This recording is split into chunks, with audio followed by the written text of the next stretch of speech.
আজকে আমি ঘরে চালের গুঁড়া কিভাবে বানাবো সেটা আপনাদেরকে আমি দেখাবো। এই যে দেখেন চাল, আতপ চাল, এটা চালটা আমি ভিজিয়ে রেখেছি। এখন চালটা আমি ঝরিয়ে নিব। এই যে দেখেন চালটা আমি এইভাবে ঝরিয়ে নিচ্ছি।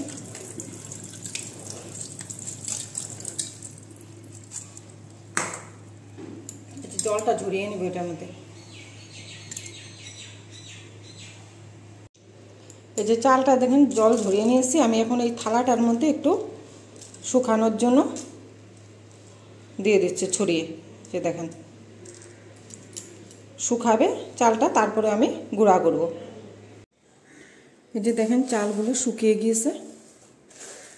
এই যে দেখেন এখন আমি এটা কিভাবে গুঁড়া করব সেটা আপনাদেরকে দেখিয়ে দিচ্ছি।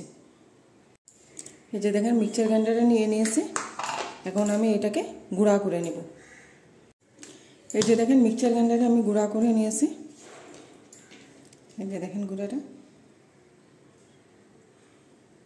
যা এখন এই চালনি দিয়ে আমি চেলে নেব। এই যে দেখেন এইভাবে।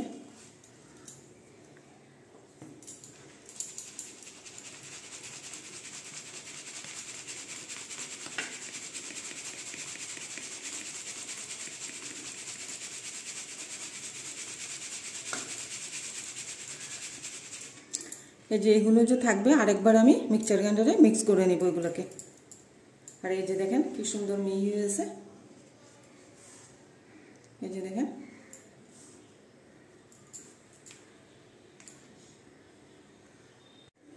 এই যে দেখেন আবার দানা দানাটা বের হয়েছে, সেগুলোকেও আমি আবার একবার মিক্সচার গ্রাইন্ডারে মিক্স করে নেব। আমার এই চালের গুঁড়োর রেসিপিটা যদি ভালো লাগে আপনারা লাইক করবেন, শেয়ার করবেন, সাবস্ক্রাইব করবেন। এখন আমি মিক্সচার গ্রাইন্ডারে মিক্স করে নেব আরেকবার। এই যে দেখেন আরেকবার আমি এটাকে গুঁড়া করে নিয়েছি। এখন এইভাবে চালনির মধ্যে দিয়ে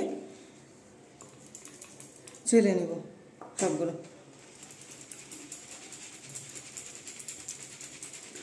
এটা আপনারা ডিবাতে ভরে রাখতে পারবেন, পিঠাও খেতে পারবেন, হয়তো কোনো ভাজা বড়া বানাইলে সেটাও বানিয়ে খেতে পারবেন।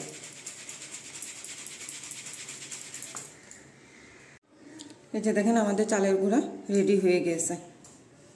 এখন আমি এটাকে ডিবার মধ্যে ভরে রেখে দেব।